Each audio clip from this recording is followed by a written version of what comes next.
Operation நல்லா தீவிரமாக பண்ணி சீப் அண்ட் பெஸ்ட்டாக பண்ணியிருக்காங்க. புது முறையில் பண்ணியிருக்காங்க. என் பேர் ராஜாங்க.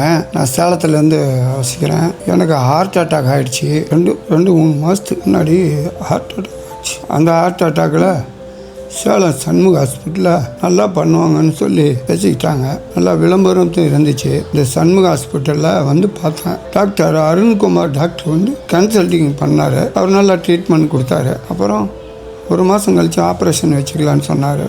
விக்னேஷ் டாக்டரும் மற்ற டாக்டருங்களும் சேர்ந்து ஆப்ரேஷன் நல்லா தீவிரமாக பண்ணி ரொம்ப அருமையாக பண்ணாங்க. அதே மாதிரி சீப் அண்ட் பெஸ்ட்டாக பண்ணியிருக்காங்க. சிறந்த முறையில் பண்ணியிருக்காங்க. புது முறையில் பண்ணியிருக்காங்க. மேலும் இந்த சண்முக ஹாஸ்பிட்டல் வளர வாழ்த்து தெரிவிச்சுக்கிறேன். அதே மாதிரி கூட இருக்கிற ஸ்டாஃபுங்க, லேடிஸு, ஜென்ஸு, மற்ற எல்லா ஸ்டாஃபுங்களும் சிறப்பாக பணிபுரிஞ்சாங்க. வீட்டில் ஒரு அண்ணன் தம்பி எப்படி பார்த்துக்குவாங்களோ அதே மாதிரி சிறந்த முறையில் நல்லா பார்த்துக்கிட்டாங்க. எல்லாம் அருமையாக செஞ்சாங்க. எல்லாருக்கும் என்னுடைய பணிவான வணக்கத்தை தெரிவிச்சுக்கிறேன்.